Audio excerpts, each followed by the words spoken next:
Tuhan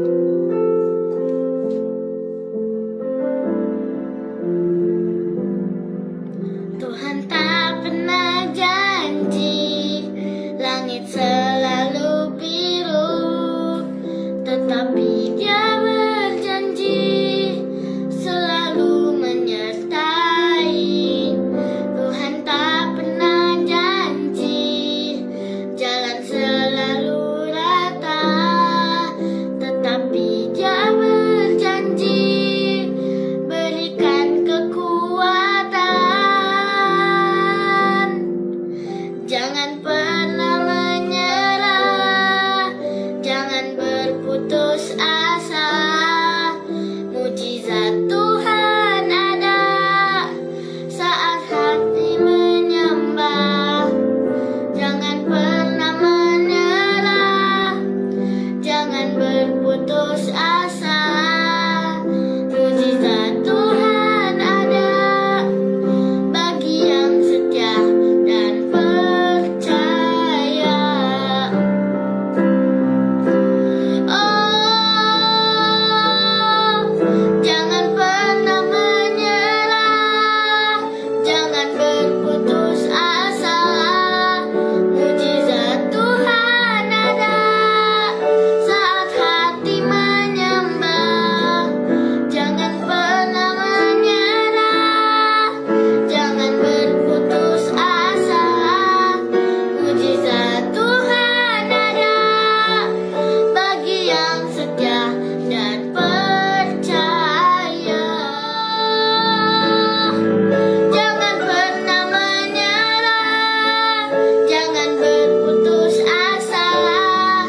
Mujizat Tuhan ada saat hati menyembah.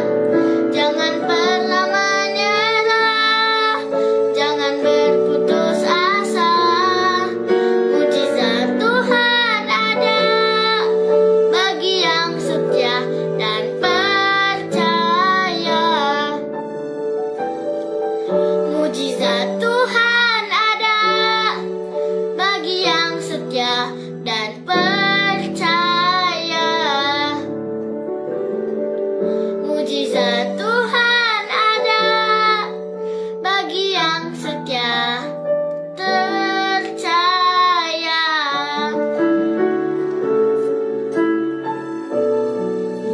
Haleluya, luar biasa Violin, thank you. Jangan pernah menyerah. Shalom saudara yang dikasih Tuhan, pujian yang luar biasa pagi hari ini kembali mengawali morning devotion. Haleluya, saya percaya bahwa pujian ini memberkati saya secara pribadi, karena ini boleh menjadi kekuatan ketika kita mungkin hari-hari ini sedang menghadapi masalah, sedang ada mungkin hampir menyerah, tetapi lewat pujian yang Violin nyanyikan mengingatkan bahwa betul Tuhan tidak pernah janji langit selalu biru, betul Tuhan tidak pernah berjanji segala sesuatunya akan baik, selalu baik-baik saja, tetapi Dia berjanji. Janjinya apa? Dia beri kekuatan, Dia beri pertolongan, Dia beri hal-hal yang baik dalam hidup kita. Sebelum kita mulai morning devotion pagi hari ini, kita berdoa. Bapak, terima kasih Tuhan, kami mengucap syukur untuk hari yang Kau beri. Kami mengucap syukur untuk anugerah berkat Tuhan, kasih setia Tuhan. Pagi ini kami mau merenungkan firman-Mu. Kami percaya firman Tuhan segala-galanya buat kami, berfirman buat kami Bapak, di dalam nama Tuhan Yesus. Kami buka hati kami. Haleluya, haleluya, haleluya. Amin, haleluya, amin. Puji Tuhan. Haleluya, kita buka dalam kitab Matius pasal yang kedua. Matius pasal 15 ayat yang ke-21. Matius 15 ayat yang ke-21. Firman Tuhan berkata buat kita semua pagi hari ini, perempuan Kanaan yang percaya. Lalu Yesus pergi dari situ dan menyingkir ke daerah Tirus dan Sidon. Maka datanglah seorang perempuan Kanaan dari daerah itu dan berseru, "Kasihanilah aku, ya Tuhan, anak Daud, karena anakku perempuan kerasukan setan dan sangat menderita." Tetapi Yesus sama sekali tidak menjawabnya. Lalu murid-muridnya datang dan meminta kepadanya, suruhlah ia pergi. Ia mengikuti kita dengan berteriak-teriak.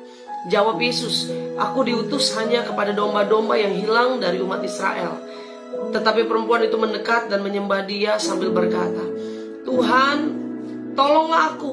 Tetapi Yesus menjawab, tidak patut mengambil roti yang disediakan bagi anak-anak dan melemparkannya kepada anjing.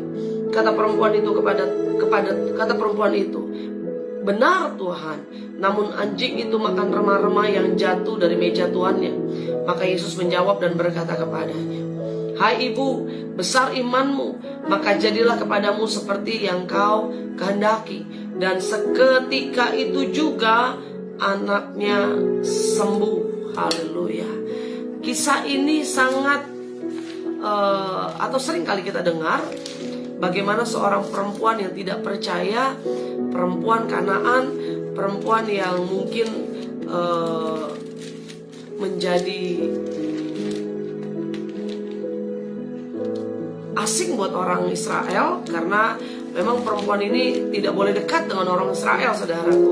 Nah, saudara dikasih Tuhan, bahwa perempuan ini datang kepada Yesus, dia berseru kepada Yesus, dia mendengar tentang hal-hal yang dilakukan oleh Yesus. Perempuan Kanaan, atau dalam kitab Markus dikatakan, Injil Markus menceritakan bahwa perempuan ini adalah perempuan Sirofenisia yang percaya kepada Tuhan. Apa yang terjadi waktu Yesus pergi dari tempat sebelumnya dia melayani, dia pergi ke daerah Tirus dan Sidon. Dalam perjalanan pelayanannya tiba-tiba ada seorang perempuan, seorang wanita, perempuan Sirofenisia menghampirinya, perempuan Kanaan dikatakan, dari daerah itu, dan berseru. Seruan yang pertama dia katakan apa? Yesus, atau kasihanilah aku ya Tuhan, anak Daud, karena anakku perempuan kerasukan setan dan sangat menderita. Saya percaya seruan yang pertama ini juga menjadi pengakuan dari wanita itu. Dia mengakui bahwa yang dia panggil, yang tujuan dia berseru bukan orang biasa, tapi pengakuannya juga apa? Ya Tuhan, anak Daud. Artinya waktu dia memanggil, dia juga percaya. Betul dia perempuan Kanaan, betul mungkin sebelumnya dia tidak percaya, dia bukan orang Yahudi, bukan dari kalangan Yahudi, saudara. Tetapi orang Kanaan juga memiliki bagian keselamatan, saudara. Saya percaya bukan hanya milik orang Israel, tapi setiap orang, semua bangsa Tuhan mau panggil, karena kita semua kesayangannya. Dan apa yang terjadi waktu perempuan ini memanggil Yesus, berkata, kasihanilah aku ya Tuhan, anak Daud. Panggilan yang pertama, Yesus responnya apa? Tetapi ayat 23, tetapi Yesus sama sekali tidak menjawabnya. Bukan tidak mendengar, Yesus mendengar, tetapi Yesus tidak sama sekali tidak menjawabnya. Artinya Yesus tidak meresponnya sama sekali. Kalau kita memanggil seseorang tapi tidak direspon, kalau bahasa anak-anak muda sekarang, kena mental, saudara. Ya kan, kita panggil, hey, kita panggil pakai gelarnya lagi, hello, pastor atau raja atau siapapun, pak, gitu ya, kita panggil pakai jabatan, tapi kita dengar tapi kita nggak lihat. Wah, orang yang manggil kena mental. Saudara dikasih Tuhan, itu respon Yesus yang pertama. Tetapi setelah Yesus merespon, ada peristiwa yang kedua, yaitu apa? Lalu murid-muridnya datang dan meminta kepadanya, suruhlah ia pergi. Ia mengikuti kita dengan berteriak-teriak. Saya bisa membayangkan bahwa perempuan ini annoying, saudara. Perempuan ini mengganggu, ya kan? Sampai murid-muridnya turun tangan. Waktu Yesus nggak respon, ternyata ini dilihat sama murid-muridnya, dan murid-muridnya bilang apa? Suruh pergilah dia, usir aja perempuan itu, dia mengganggu kita. Dikatakan apa? Suruhlah ia pergi. Ia mengikuti kita dengan berteriak-teriak. Dia bukan hanya ada di satu titik, di satu tempat, dan dia teriak. Waktu Yesus berjalan dengan murid-muridnya, teriakannya lama-lama hilang. Tidak, saudara. Tetapi teriakan yang kencang itu, panggilan itu, dia ikuti Yesus terus sehingga didengar setiap waktu, atau didengar terus-menerus oleh murid-muridnya. Sehingga murid-muridnya bilang apa? Usir dong dia. Dia berteriak-teriak mengikuti kita. Saya percaya kalau orang ini ada di sekitar kita mengganggu, saya pasti juga bisa ambil langkah seperti murid-muridnya, saudara. Akhirnya Yesus mendengar apa yang dikatakan muridnya, dan Yesus meresponnya. Dikatakan apa? Jawab Yesus, ini usiran halus saudara. Aku diutus hanya kepada domba-domba yang hilang dari umat Israel. Itu bukan kena mental lagi sih, ya kan? Aku diutus bukan buat kamu. Iya, aku mendengar panggilan kamu, tapi aku bisa melakukan mujizat, tapi bukan untuk kamu. Aku diutus atau mujizatku hanya untuk siapa? Domba-domba yang hilang dari umat Israel.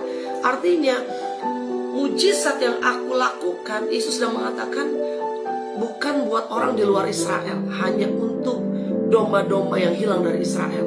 Itu kena mental yang kedua saudara. Pertama dicuekin, yang kedua ditolak secara halus, dan akhirnya perempuan itu bukannya pergi, perempuan itu gak kena mental, dia terus bertahan. Awalnya waktu panggilannya tidak digubris, dia terus berteriak-teriak. Tapi yang kedua ini responnya apa? Tetapi perempuan itu mendekat, makin dekat, bukan hanya mengikuti lagi, tapi mendekat. Dan ada respon, ada satu hal yang dilakukan, yaitu dia menyembah Yesus sambil berkata apa? Tuhan. Dia memanggil tetap Tuhan saudara. Dia memanggil gelar dari Yesus. Tuhan, tolonglah aku, tolonglah aku. Dia datang, dia mendekat, dan dia menyembah. Ada satu hal yang dilakukan, ada satu wujud penyembahan yang dilakukan. Dia menyembah Tuhan dan bilang, Tuhan tolonglah, Tuhan lakukan sesuatu. Tetapi Yesus menjawab apa? Tidak patut mengambil roti yang disediakan bagi anak-anak dan melemparkannya kepada anjing. Ini bukan kena mental lagi saudara. Tadi kena mental yang pertama dicuekin, kena mental yang kedua diusir secara halus, kena mental yang ketiga ini diperlakukan hina sekali perempuan ini. Apa sekali lagi saya katakan? Tidak patut mengambil roti yang disediakan bagi anak-anak dan melemparkannya kepada anjing. Mujizat ini bagi anak-anak tebusan Yesus, yaitu bangsa Yahudi, umat Israel, umat pilihan Allah.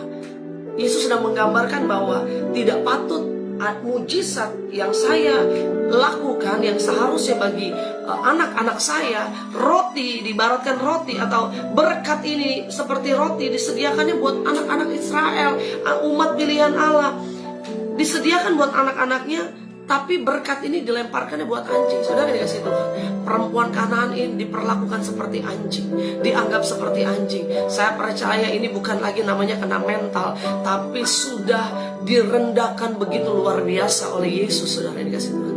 Tetapi yang luar biasa, yang menjadi keberhasilan dari seorang perempuan Kanaan ini adalah ayat berikutnya. Kata perempuan itu kepada Yesus, dia gak malu, dia gak kena mental, dia pantang menyerah, dia pantang mundur, dia maju terus. Dikatakan apa? Benar Tuhan. Namun benar Tuhan, roti itu betul buat anak-anaknya. Roti itu mungkin gak dilemparkan buat anjing, mungkin itu bisa dimakan sama anjing. Namun apa? Benar Tuhan, namun anjing itu makan remah-remah yang jatuh dari meja tuannya. Artinya gini, berkat rohani yang Tuhan sediakan bagi umatnya, sebetulnya itu hak dari umat-umat pilihannya. Gak patut itu dilempar buat anjing. Anjing gak berhak dapat itu. Tetapi perempuan itu gak kalah akal. Betul mungkin kita anjing, tetapi kita masih bisa menikmati sekalipun itu remah-remah yang jatuh dari meja tuannya. Wow, ini yang saya katakan bahwa wanita ini memiliki hati, memiliki iman, memiliki respon yang luar biasa. Betul mungkin berkat itu bukan buat dia. Mungkin dia seorang perempuan Kanaan yang mungkin gak layak terima berkat itu. Tapi dia punya hati, punya spirit yang luar biasa. Dia tidak menyerah. Dia katakan apa? Betul Tuhan, namun anjing itu makan remah-remah yang jatuh dari meja tuannya. Anjing itu masih punya harapan. Walaupun itu hanya remah-remah dari meja tuannya, anjing itu masih bisa berharap sisa-sisa dari meja Tuhan, berkat walaupun sisa, dia masih bisa mendapatkannya. Dan apa yang terjadi? Tuhan melihat dan mendengar, bahkan Tuhan memperhatikan. Dia merespon iman dari wanita ini. Maka Yesus menjawab dan berkata kepadanya, hai ibu, hai ibu. Satu panggilan kasih yang luar biasa. Hai ibu, besar imanmu, maka jadilah kepadamu seperti yang kau kehendaki. Maka jadilah padamu seperti yang kau kehendaki. Apapun yang saat itu sedang diminta oleh wanita itu, oleh perempuan itu, Tuhan bilang jadilah padamu. Tuhan langsung bilang jadilah padamu. Artinya Tuhan gak pakai lakukan apapun, dia lakukan langsung mujizat ya. Saat itu juga jadi sesuai iman. Apa imannya wanita itu? Dia mau anaknya sembuh, dia mau anaknya yang sedang kerasukan setan dipulihkan. Dan kalimat terakhirnya apa? Dan seketika itu juga anaknya sembuh. Seketika itu juga sesuai dengan imanmu jadi padamu. Saudara kasih Tuhan, mujizat yang dialami oleh perempuan Kanaan ini adalah mujizat yang luar biasa. Mungkin dia berhari-hari, berbulan-bulan menunggu mujizat ini, menantikan kesembuhan pemulihan bagi anaknya, tapi tidak kunjung datang. Ketika dia dengar nama Yesus, dia sadar bahwa Yesus bukan dari kalangan dia.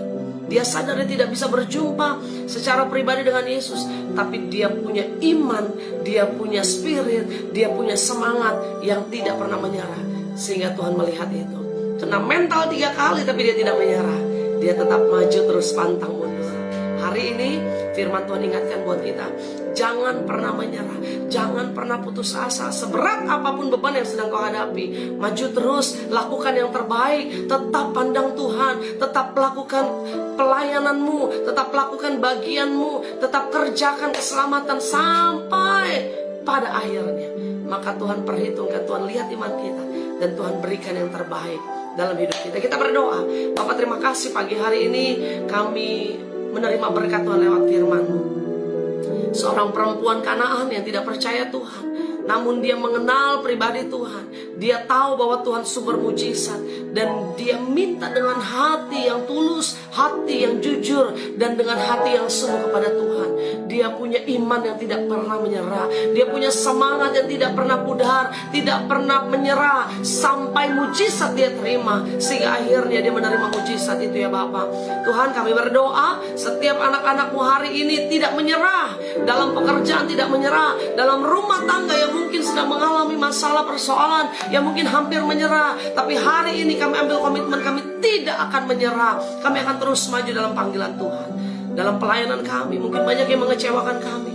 Mungkin hari-hari ini kami mau mundur dari pelayanan, tapi kami mau berkata kami tidak akan menyerah, karena yang kami layani adalah Tuhan Yesus, Raja di atas segala raja. Berkati anak-anakmu sepanjang hari ini.